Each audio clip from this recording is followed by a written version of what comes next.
Good evening, everyone. Thank you so much for being here. Welcome to our November 14th Vancouver Public Schools Board Meeting. Before we get started, I wanted to share a few thoughts and reminders. We want our boardroom to be a welcoming, safe space for all and any of our community members and guests. As this is a business meeting, we do expect those in attendance to conduct themselves in a respectful way.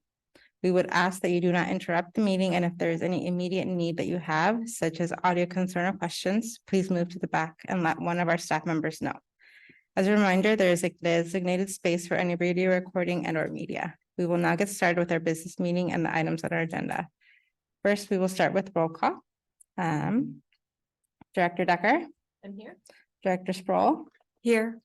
Director Barros. Here. Director Smith. Here. And I am also here. We're all in attendance and we have quorum. First, we will start with our superintendent report.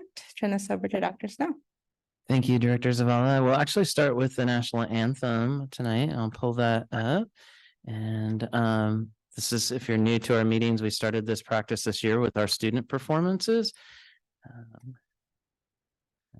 So Jefferson, are we ready? If you could rise, if you're able.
Thank you.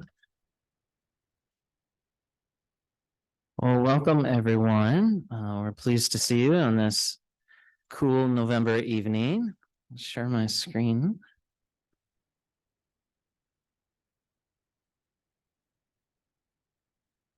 Okay.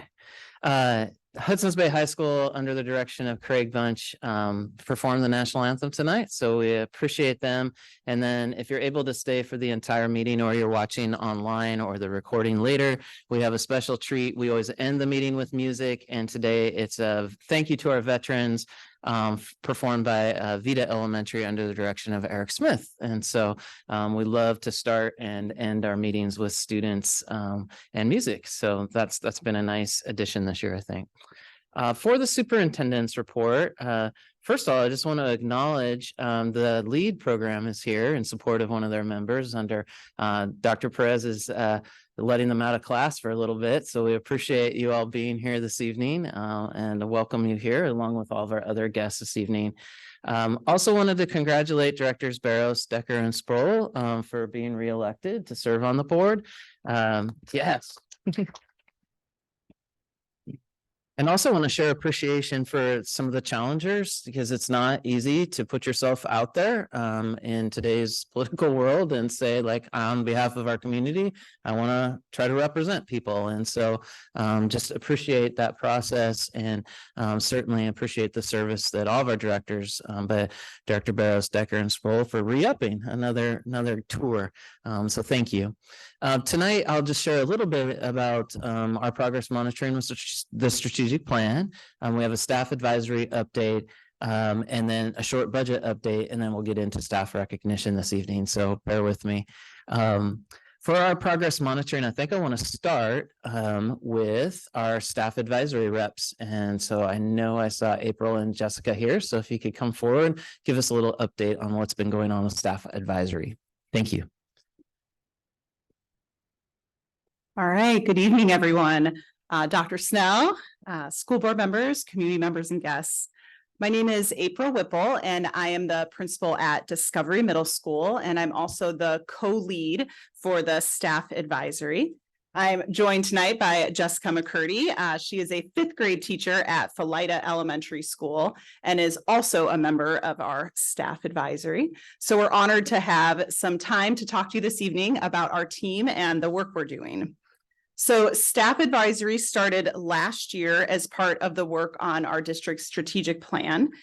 In order to set up the team, we did send an email out to all staff in the district to ask for staff that could nominate themselves or nominate a colleague. And then also partnered with labor group leadership on getting recommendations from them as well for the nominations. So together, our district leadership and labor group leadership work together and to make sure to identify staff from every work group to be on this team.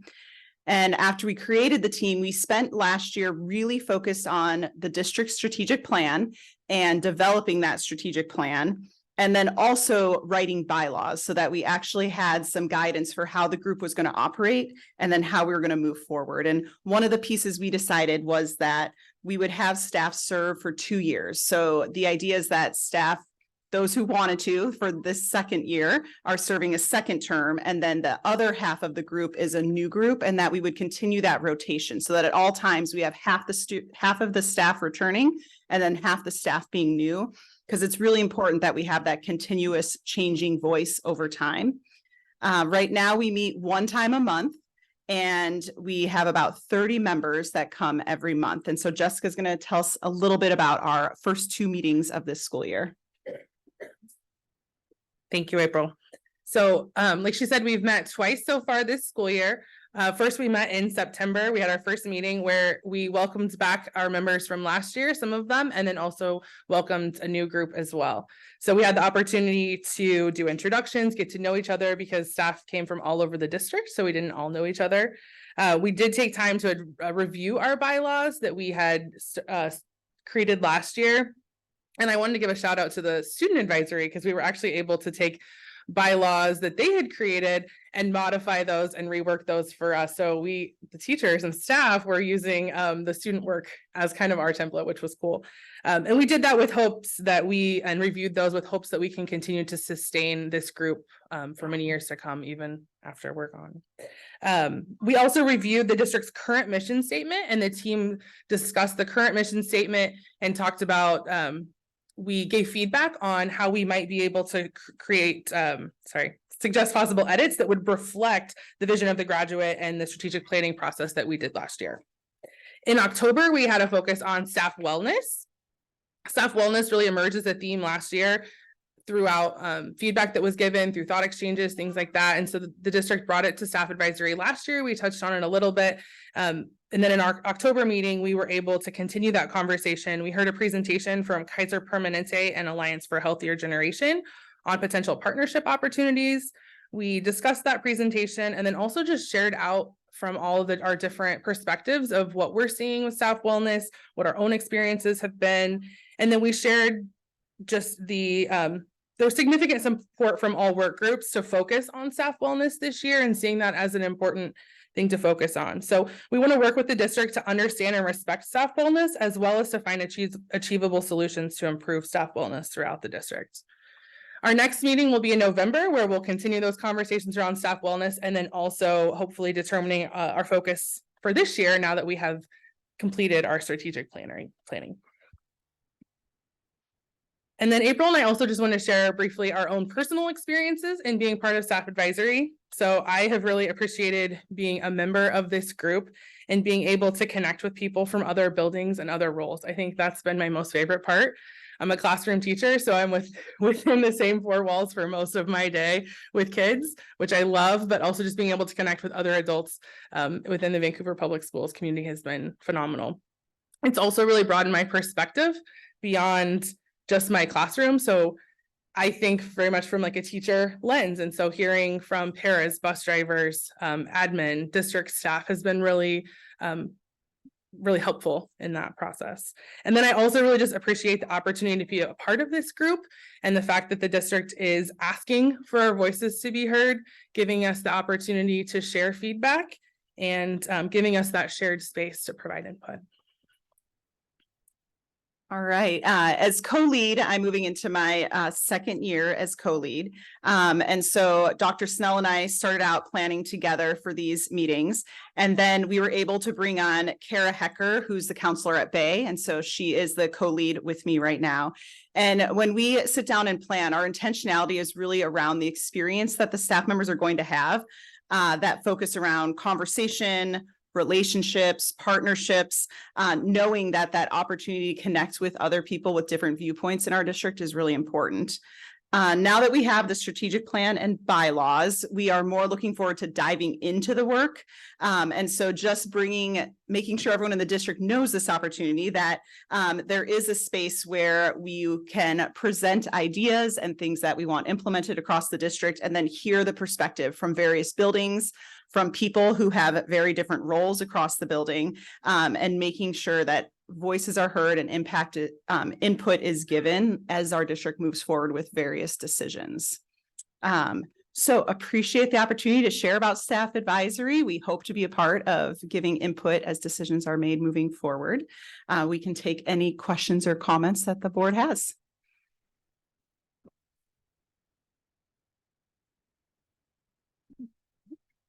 Thank you. Thank you. Thank you, Jessica and April. And Jim, is David outside or is any inside? Oh, David, you're hiding. Like, David's a part of the staff advisory too, and I just want to acknowledge that he wants to hide, I'm sure, but and Tracy is over here and Susan's over here. So we have a lot of members that are in the audience that serve in that role. And so just want to acknowledge everybody. Did I miss anybody that snuck in that's a part of staff advisory? Jeff Fish also serves on the staff advisory and with the wellness component of that. So yeah, we really appreciate everyone's time, and it is a fun opportunity to come together. So I wanted to give just a little bit more strategic planning update. Part of the update will be regular presentations from advisory members. So in our October study session, we heard from student advisory. We'll rotate these folks through so that they can kind of update the board on what they're working on and what they're passionate about. Just as an overview, there's a lot of content on here, but the strategic plan has three priority goal areas: student-centered experience, student-centered staff, and student-centered community. And so far, the board has received updates on 4 of the 8 goals, and we'll have those continuing to move forward in the study sessions. And then in the regular meeting, because it is kind of hard to see, we'll just have quick snapshots. So if audience members are interested in kind of going deeper, the study sessions are recorded, or you can tune into those. And then via Zoom, you can kind of see the content a little easier and process that. So in our October study session, we did talk about a vision of a graduate and some of the indicators related to that. We shared some data related to sense of belonging, and we looked at that from the 3rd through 5th grade level and then the 6th through 12th grade level. And what we've noticed is it's staying relatively flat. And so we want to figure out, like, how can we impact that in some way? This is the secondary one, flat again, and a lower rate. Our student advisory is taking this on, and after Thanksgiving, we'll have another meeting with them, and they'll be setting a district-wide goal related to student belonging, and then they'll be setting school goals as well and working with their teams at the school level. So we looked at that data, and then we also looked at Washington State test proficiency data.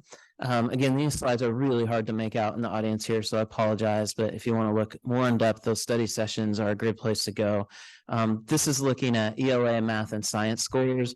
Vancouver is here, and other districts that are comparisons are next to us.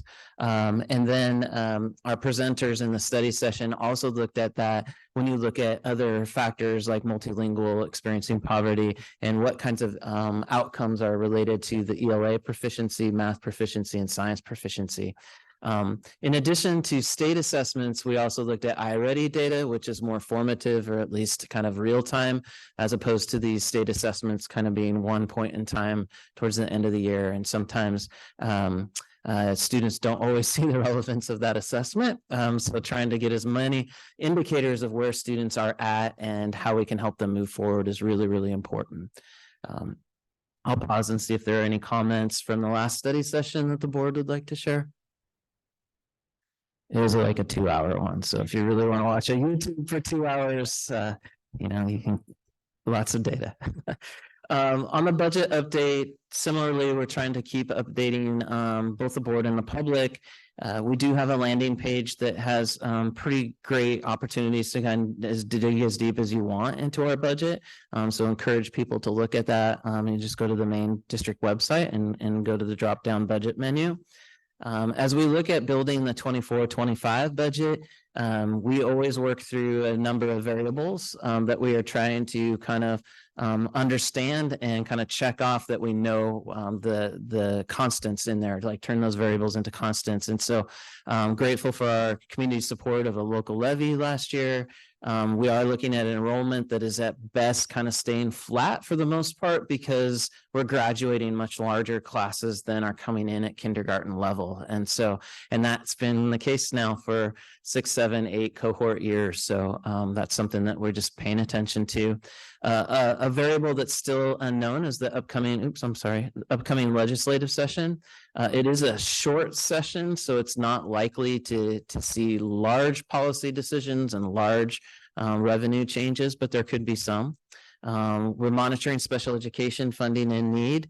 And then our federal COVID relief dollars are phasing out now, so we don't have that revenue source as we move forward. On the expenditure front, not just in public education, but in many professions, staffing costs and staffing shortages are really a challenge.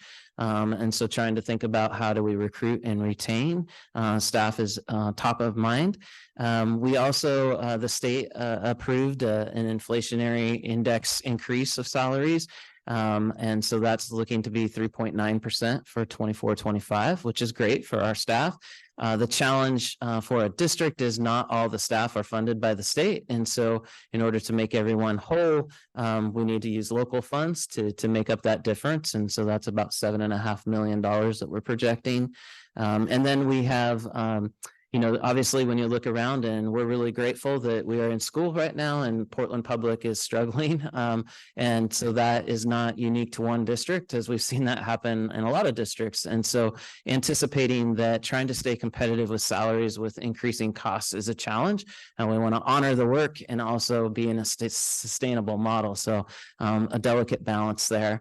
And then a couple of things that we do know is that we were able to use COVID relief and fund balance to kind of keep our staffing in place for this year. And we also are recognizing that student needs continue to increase, and have just a short slide around that.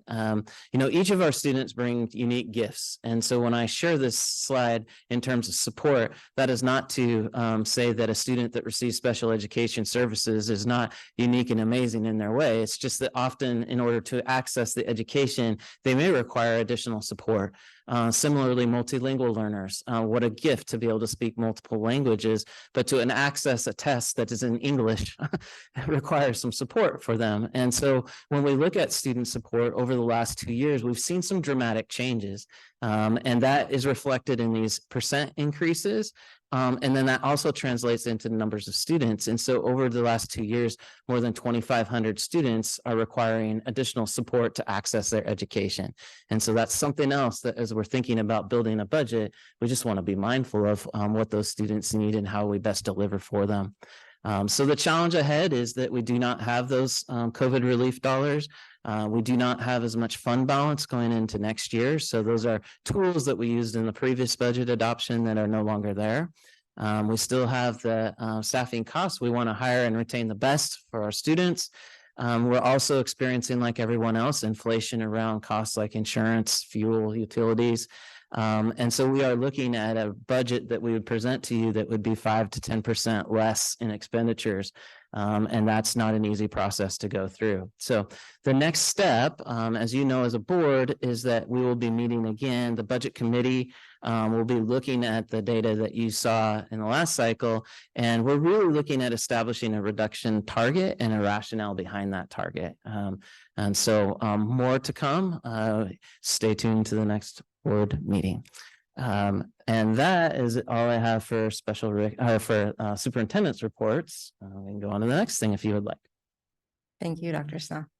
Now we will be going into our special recognitions. Tonight, we will recognize staff for their accomplishments within our district at the state level.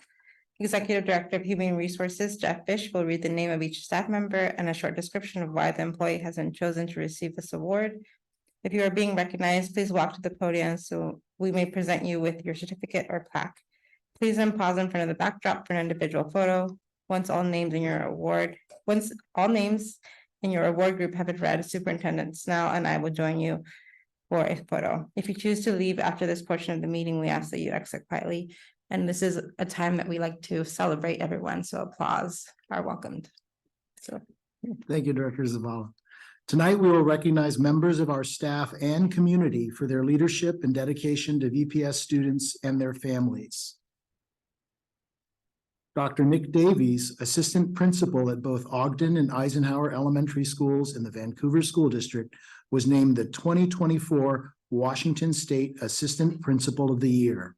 He will represent Washington as our state's winner for the National Association of Elementary School Principals National Outstanding Assistant Principal Award. NAESP recognizes one winner from each state every year. Dr. Davies has been an assistant principal for 4 years and shows up every day with the purpose of having a positive impact on people's lives so that they can become the best that they are capable of becoming. A parent who sent in a nomination describes Dr. Davies as an approachable and humble community leader by encouraging and engaging his staff and students to create a thriving environment for all. Congratulations, Dr. Davies.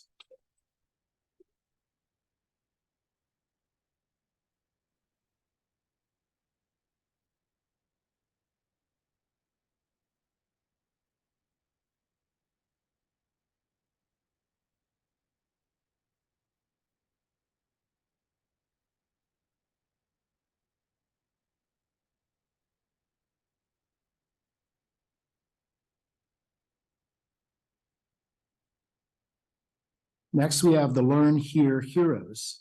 Susan Marino, a cafeteria assistant at Alki Middle School, and Anita Jinks, a community member and volunteer at Washington Elementary School, were recently honored by the Learn Here Project, an effort to showcase our regional educational system and its remarkable leaders.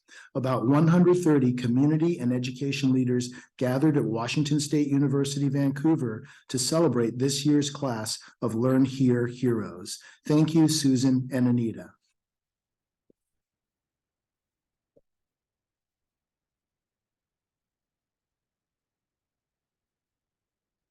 And unfortunately, Anita is unable to attend this evening.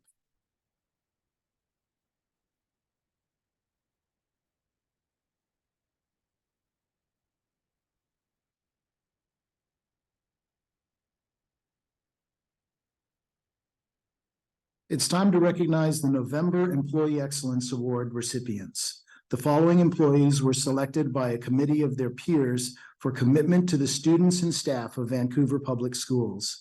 These recipients were among the many outstanding nominees who create a caring environment and positive workplace through their exceptional efforts. For information about each recipient or to submit a nomination, please visit the district's website. First, we have Rachel Kaysen, the Education Ombuds.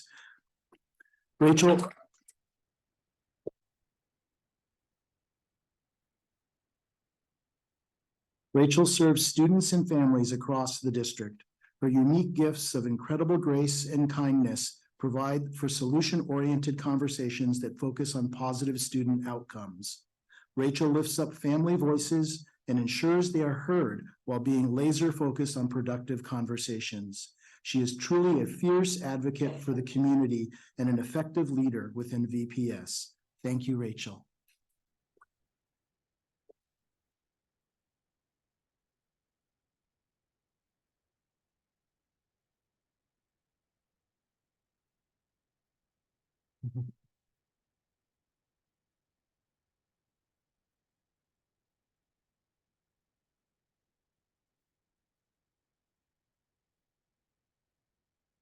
Debbie Dickerson, Assistant Dispatcher in our Transportation Department, is a superstar. She's driven buses and trained drivers, so she understands the work and brings a helpful perspective to her role.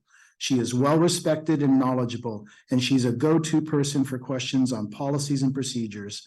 Her thoughtfulness and support for team members make working with her a daily pleasure. Thank you, Debbie.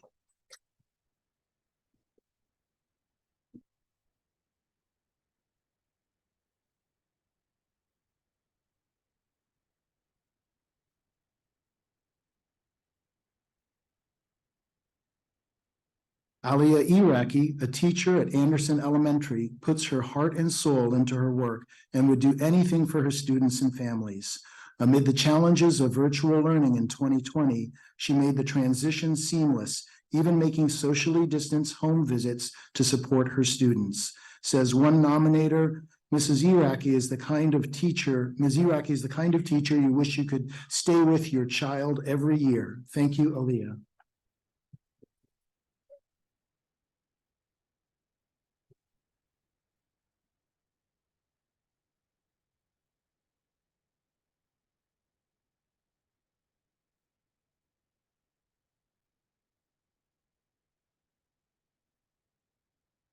Sarah Nelson is the ASB fiscal clerk at Hudson's Bay and has been a dedicated VPS employee for 25 years. Sarah radiates positivity every day with her infectious happiness, and she ensures that everyone feels welcome and supported. Sarah goes above and beyond to assist students and coaches, and she embodies the Bay Way. She is an invaluable asset to our community. Thank you, Sarah.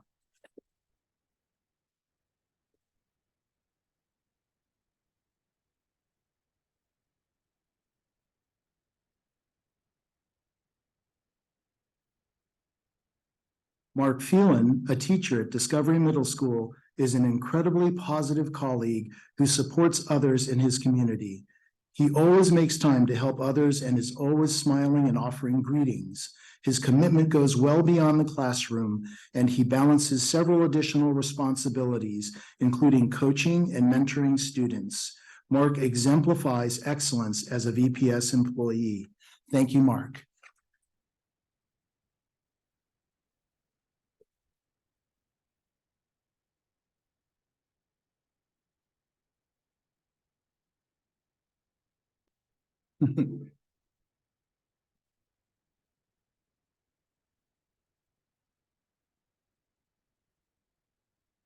Oh, one more.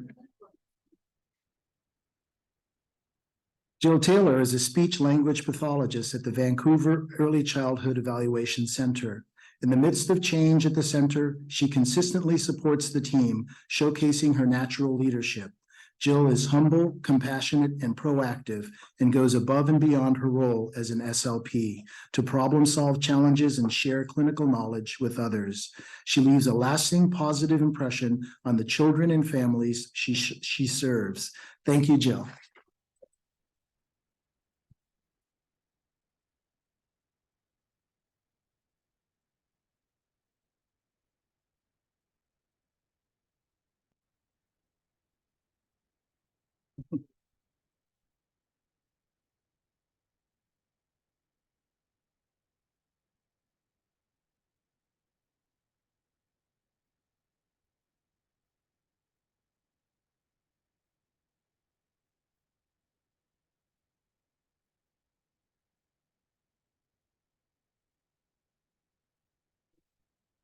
Congratulations to all of our Employee Excellence Award recipients.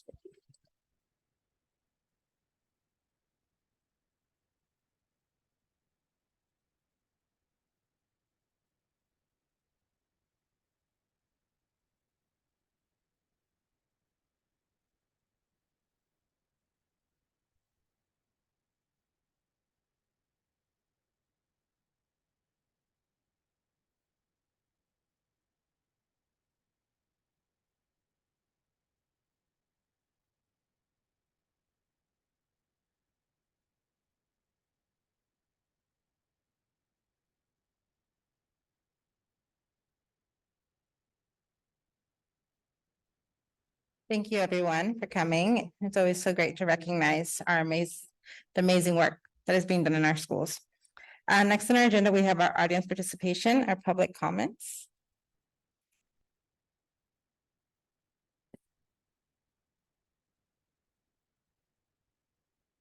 Sorry. Public comments is a time in our meeting where the board and the administrative staff welcome comments from the public. If you would like to address the board and did not have any opportunity to sign in at the start of the meeting, please do so now. You may continue to sign in at any time during the public comments portion of our meeting. We ask that you approach the podium and state your name and affiliation with the district for the record. You will have 3 minutes to make your comments. When you hear a chime, please conclude your remarks. If you have materials or additional comments you would like the board to review, please hand them to the staff in the back of the boardroom. This information will be provided to the superintendent and the board. Because most matters require fact-finding and review, and the state's Open Public Meetings Act restricts deliberation on topics that have not been placed on the publicly noticed agenda in advance, the board is not able to respond to any public comments made at this time. If follow-up action is necessary, the board will ask the superintendent to work with administrative staff to consider the information and respond accordingly. As regular business meeting of the board, we expect the audience to conduct themselves professionally and courteously. Speakers are also expected to be respectful. We ask the audience to refrain from clapping, cheering, or commenting while others give public comments.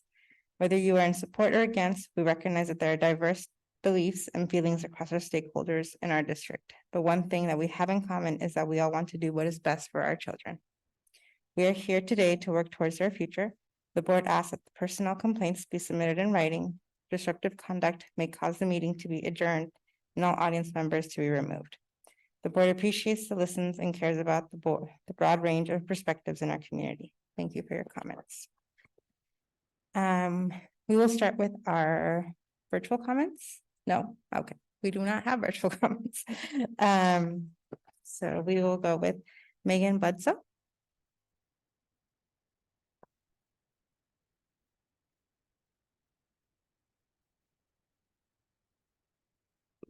Thank you and good evening. And I did email this information to you if you'd like that. I'm a visual person. So if you want to see graphs and charts, I've got that there because that's how I roll. I'm Megan Bledsoe. I'm the current school counselor at Flex High School. Fantastic school. I was a counselor at Discovery Middle School for 17 years. So yeah, shout out over there. So I am one of the school counselors here, and I am part of our school counselor initiative to bring more awareness to what we do. So I'm highlighting just a couple things that I did last year and what I plan to do at Flex this year. So I wanted to highlight some of our annual data from Discovery last year. Last year, we had over 1,200 student individual meetings. So we really prioritized having our focus on that. We had over 150 students involved in a group. I ran grief support groups, academic groups, interpersonal groups, high school prep groups. We had over 50 suicide screeners. We have a high focus on that in helping our students.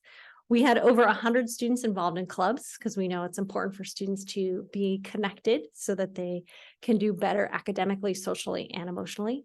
We had over 95% of our students complete the Panorama survey, which is one of the highest in the districts, and that allowed us to provide over 150 counseling referrals and get over 70 students connected to counselors, in addition to using that data to work with our students individually, with their families, and in groups. For Flex, I have a similar focus, just on a much smaller scale because it's a much smaller school. My time right now at Flex is over 50% is direct and indirect. I've already seen over 150, or I've had over 150 student meetings. There aren't 150 students, so haven't seen that many. I've had over 40 students involved in a group already, which is nearly half of the student population, and over 30 students that have been connected to a mental health therapist, which is approximately a third of the population. And I'm still connecting more. We have started an attendance intervention. I've started various clubs already, and I plan on doing a closing the gap activity and modeling it after the one that I had at Discovery, which was very successful, where I identified 8th graders that had multiple D's and F's, met with them weekly, came up with goals, identified obstacles, coordinated with their families and their teachers. And at the end of my intervention, which was a 6 to 8 week intervention, I had students improve their grades by a 53% change. So all of the students between one quarter to a next had a reduction on their D's and F's. And 53% was higher than the anticipated goal. Every student except for one in my intervention had a significant reduction. So plan on doing that at Flex and continuing the work. Thank you. Thank you, Megan. Next we have John Girard.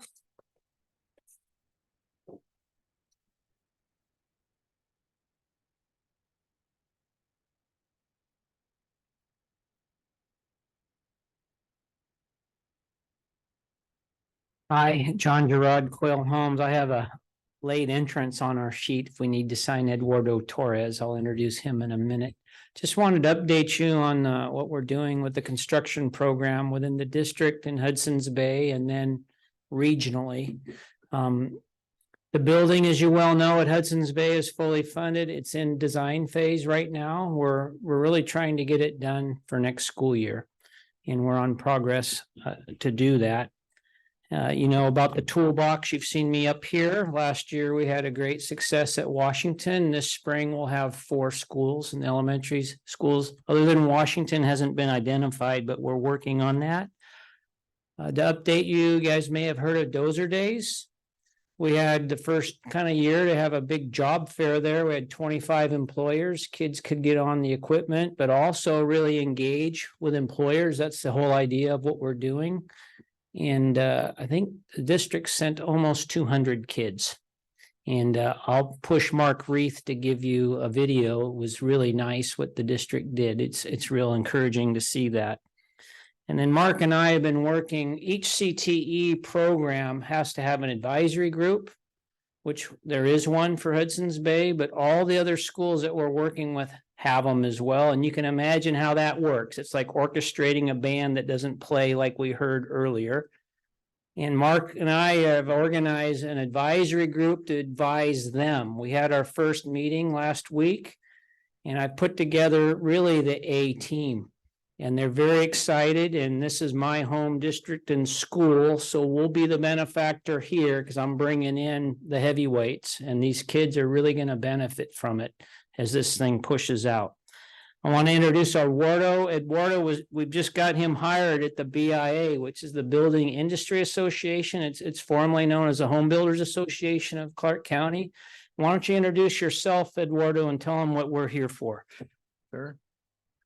Hello, my name is Eduardo, and I'm the Building Futures Foundation manager. So what we're going to do is we're a nonprofit, and we're going to specifically become a community hub to get the youth from high school, colleges to get either into the trades, just start them young, working with John a lot, and then making sure. The easiest way to put it is you're going to go to our website. You're going to be like, I want to go to college. You're going to connect with all the nonprofits. You can say, I don't want to go to college. I want to do trades. We have all our over 700 members just ready to go, whether it's job shadowing. We're also partnering with Dozer Day as well. We're taking that over. And then you'll have another button where you're like, hey, I don't know what to do. Then we'll connect you with, it's called U-Science, another thing that kind of tells you your skills and interests. But the main thing is just to connect the youth and separately work with all the schools, with the foundations, to make sure that all the kiddos like myself that didn't want to go to college or wanted to do something else, we have those options and we make it a little more lucrative.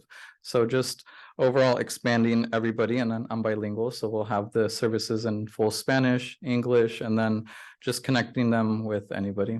So that's what I'm here to do. So expect to see us everywhere, every high school, college, middle school within like the next 2 to 3 months. Thank you. Thank you. Thank you. Next we have Lauren Zeff.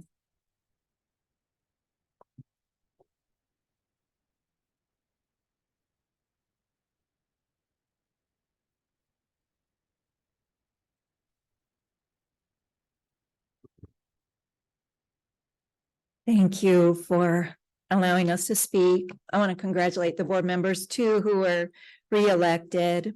And I do thank you for creating a safe place for us to speak here today. My notes are a little squiggly and scratchy, so I'm going to try to make sense here. I wanted to just highlight a couple of things. I would like to ask once again for the board to reconsider a town hall meeting. It seems like the atmosphere is calmer, although I always feel nervous when you tell us how to behave. But anyway, it seems good. So I'm hoping it's time for a town hall meeting. I feel like we, the community, need to understand what the goal is in the woke agenda in our schools. I would really appreciate the opportunity to be able to ask questions and receive answers.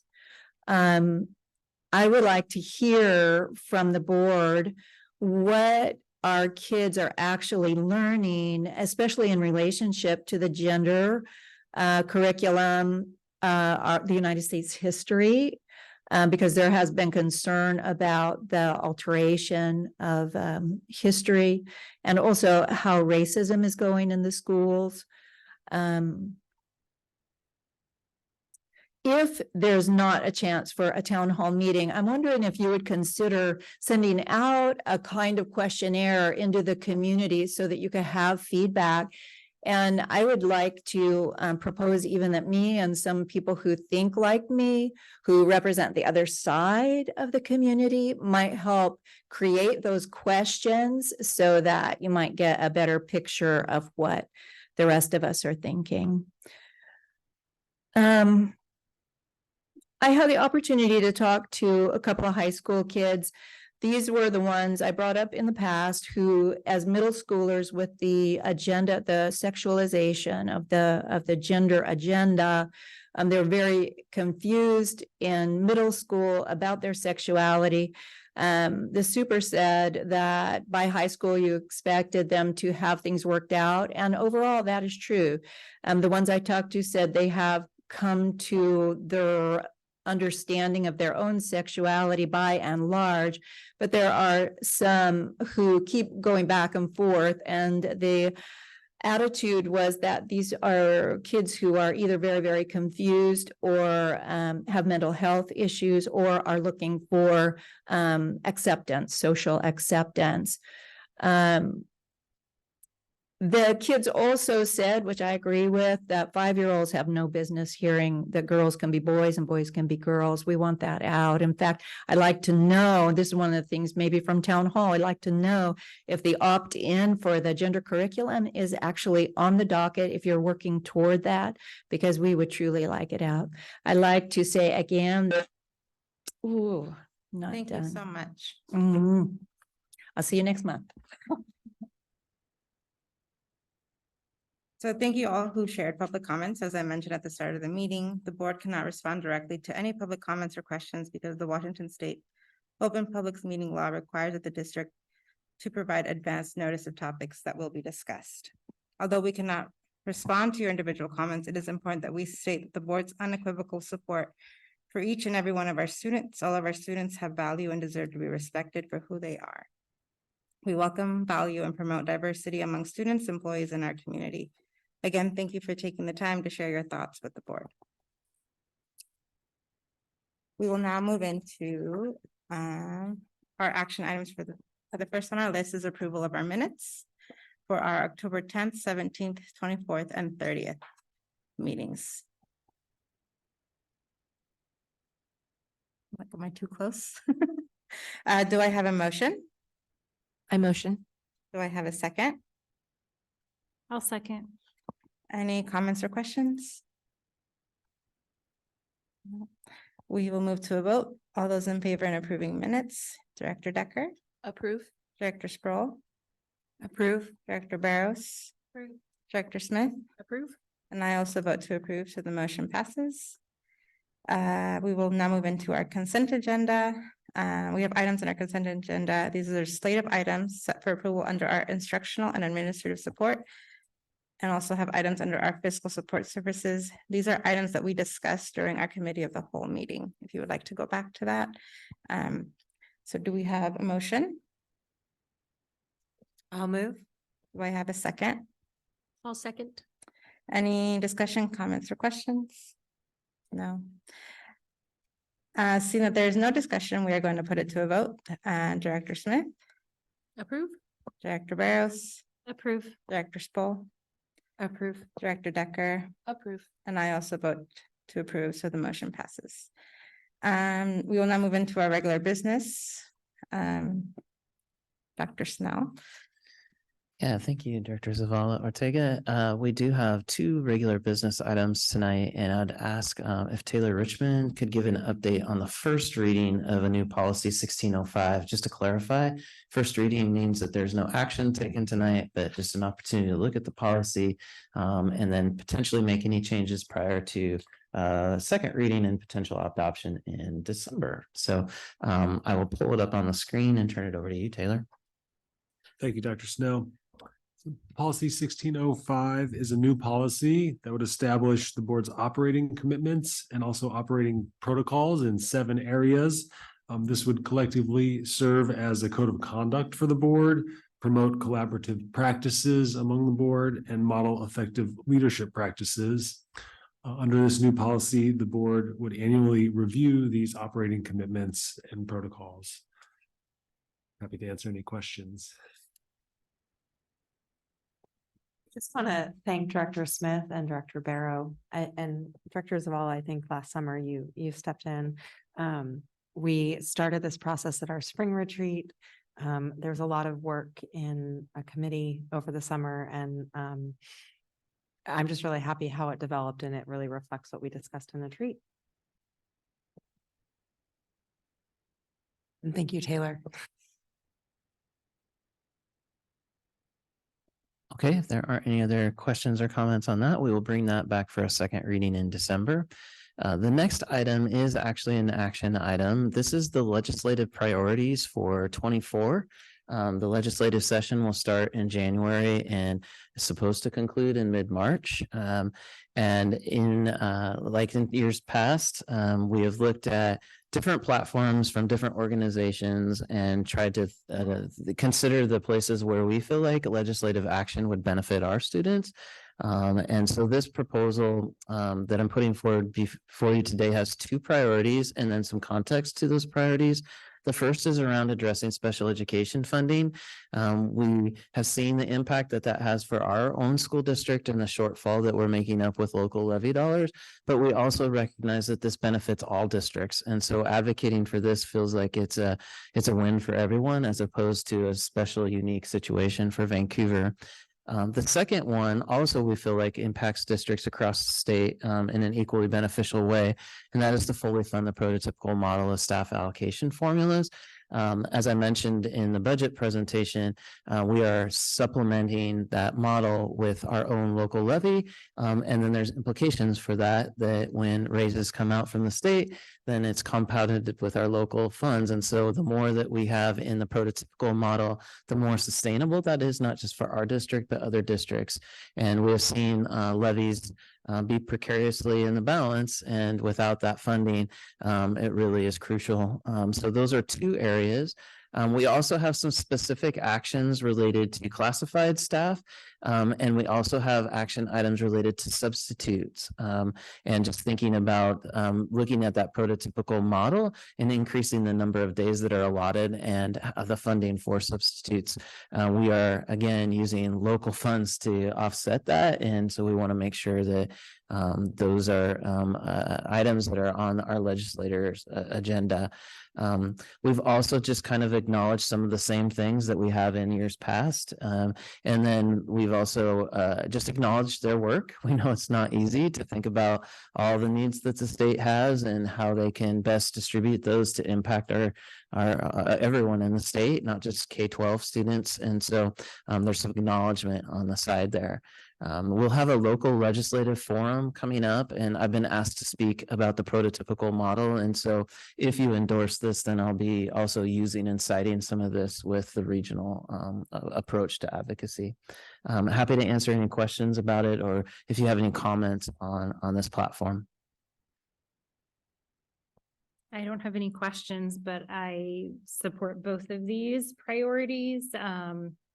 I think as we've seen student needs increase, that is also stretching, our limited budget even further. And so I think, especially with special education, I think on the slide that you showed in your superintendent report, we can see the numbers kind of have increased, and having that 15% cap. I think we're like 16% right now. So that's another, area that we're having to make up and fund ourselves. So I think these are definitely priorities for me, and I would support these from our district. So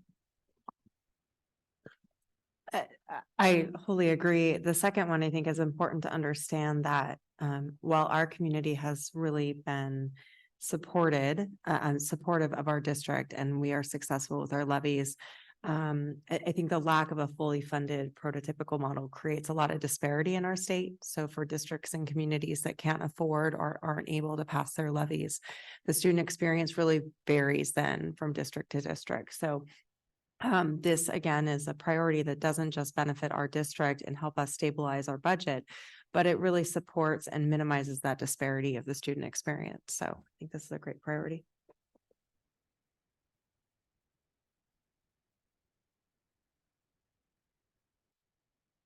Put it to a vote. So do I have a motion? I'll move. Do I have a second? I second.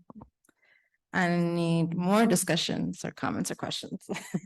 No, okay. Seeing that there's no discussion, we're gonna put it to a vote. Director Smith, approve.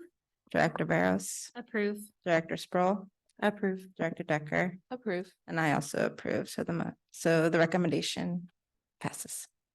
Thank you, Dr. Smith. Thank you. We are now going to move into our board of directors report. Do one of our board directors have anything they'd like to report? We're all headed to Oh, yeah. Bellevue for some board development at the annual Washington State School Directors Association Conference. Is that the A in WASDA? Washington State School Directors, yes. Okay. So I look forward to some shared learning. Mhm. Ditto. Well, I do have something to report. So at the end of the year, we comes with new leadership within our board as part of my role as chair, as I designate our nominating committee, who will then nominate our new leadership for this coming year, 2024. So then at our December board meeting, this committee will announce their nomination for chair and vice chair, and then we will take a vote. So I designate Director Smith and Director Decker for our nominating committee. Yeah. Thank you so much for your time. And Any just other? another preview for December. I know that we had some questions tonight about curriculum access, and all those all of our curriculum and what we teach in the learning standards is available online. So you can see all that, and we will walk you through that in the December board meeting, so you have access to that. Because it's really important, I think, for the partnership with families, and we want families to know what we're teaching and what that looks like. So stay tuned in December. Our December board, we will also have our oath of office, correct? Swear us back in again. Yes, we will have our swearing. Yeah. We do not have executive session tonight, so our board meeting is now complete at 6:23 p.m. So thank you everyone for joining us tonight.